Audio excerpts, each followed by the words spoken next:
is Rhiannon Wilson, and I will be presenting on the 2003 Freddie Mac Scandal. So first I have my outline. We're going to start with a video overview of what Freddie Mac is and what they did, and then we'll kind of have a recap of some key points from the video, and then we'll go over details of the fraud and talk about the main issues that led to the fraud. And then lastly, we will go over the charges that Freddie Mac had to pay, as well as the executives, and then I'll have my sources listed at the end. So first we'll start with the video. When it comes to building a business, every detail matters. Our team uses Artlist.io to get the best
So that's where we'll end for that video.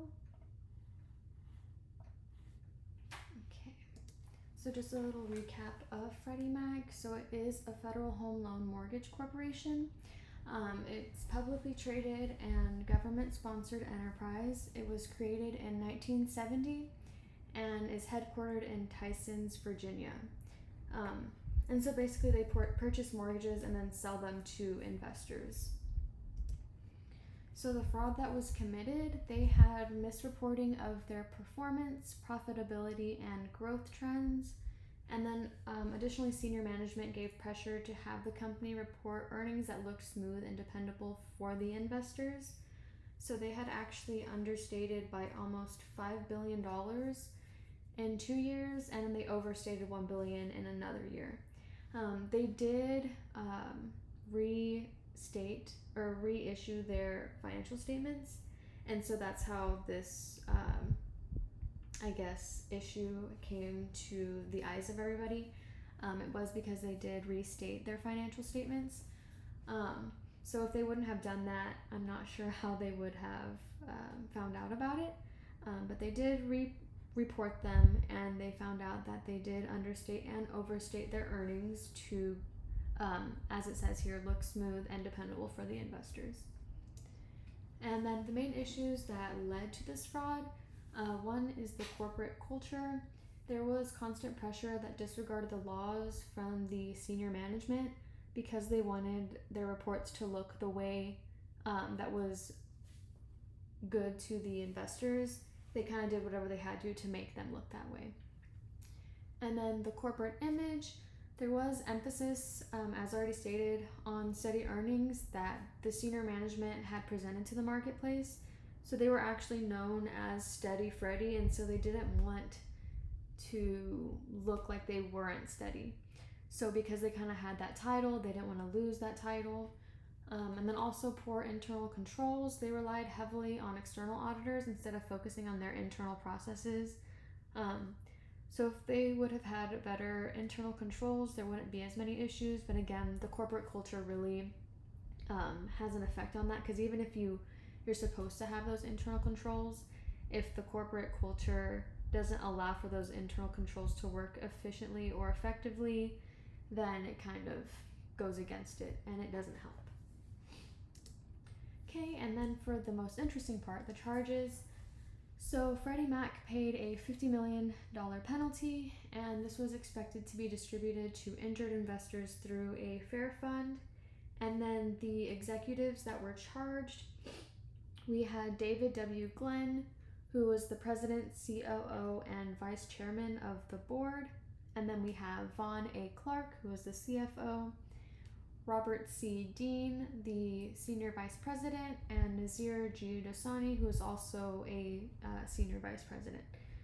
So for Glenn, he ended up agreeing to pay a $250,000 civil penalty and $150,000 in disgorgement.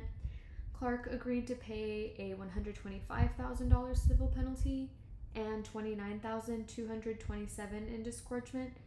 Dasani agreed to pay a $75,000 civil penalty and $61,663 in disgorgement.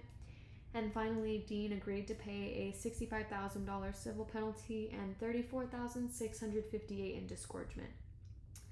And then additionally, in the settlement with the commission, the company agreed, without admitting or denying the allegations, to the entry of a final judgment that permanently enjoins the company from violations of the anti-fraud provisions of the federal securities laws.